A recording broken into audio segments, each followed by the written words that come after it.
The game began like a nightmare for Barcelona, and by halftime the scoreboard confirmed every fan's sinking fear.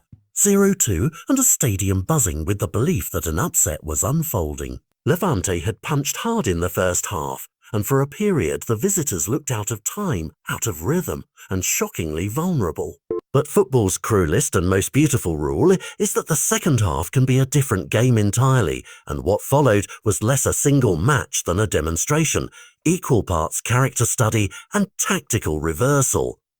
Pedri, whose name is spoken quietly with awe in Barcelona circles, struck early after the break with a shot that landed like a message. The fight was not finished. That goal, a sudden brilliant arc into the top corner, did more than cut the deficit. It injected belief into bodies and minds and turned panic into purpose. 3 minutes later, Ferran Torres, sensing the new air around his team, punished the chaos with a volley that levelled the scoreboard and flipped the momentum. Within the span of 10 breathless minutes, the game had a new identity, and Barcelona's bench had become a source of momentum as much as a source of tactics.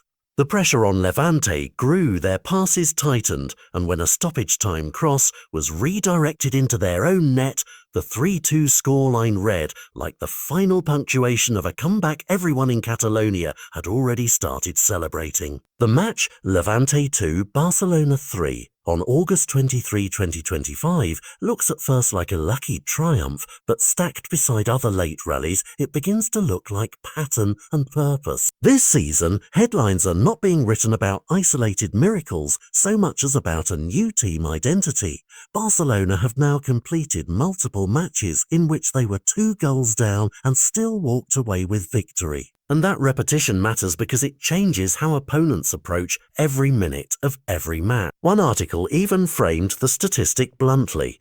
In recent games, Barca have won each time they were trailing by 2 goals, a streak that morphs a one-off emotional win into a genuine competitive advantage. The psychological effect is enormous. Coaches who plan to take a lead now face a team that believes it can climb any mountain, while players on the receiving end know they will feel pressure from the first whistle until the last. Look back at the biggest examples and the pattern becomes undeniable. In March, Barcelona overturned a 0-2 deficit at Atletico Madrid to win 4-2, with late goals that transformed a table race into a moment of destiny. In April, they ripped back a match against Celta in stoppage time, and in May a 4-3 Clásico against Real Madrid underlined the same stubborn refusal to bow out. These are not comfortable wins. They are messy, strained, nerve-jangling affairs that require leadership on the pitch from veterans and hair-trigger confidence from young stars. The mix of experience and fearless youth, a veteran striker ready to pounce alongside teenagers who play like they own the moment, converts panic into execution. Tactically, the common thread is adaptability. Hansi flicks changes at halftime, the fresh legs and the team's willingness to press higher and risk possession in order to manufacture chances are choices that can look reckless until they work, and when they do, the scoreboard flips with unforgiving speed. But there is also a cultural piece. Barcelona under Flick appears to have reclaimed a kind of resilience, an internal message that the match is never over, and to opponents that is perhaps the most dangerous message of all.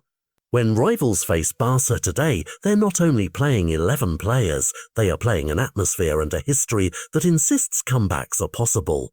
For the title race and for fans, the consequence is simple and electric. Every game is worth watching until the last heartbeat. Barcelona's late wins sharpen the table, bend probability and feed belief, not only in players, but in a system confident enough to fight from behind. Whether this streak continues is a story for the weeks to come, but one thing is already clear. A team that repeatedly rewrites its own script from despair to joy is not merely lucky.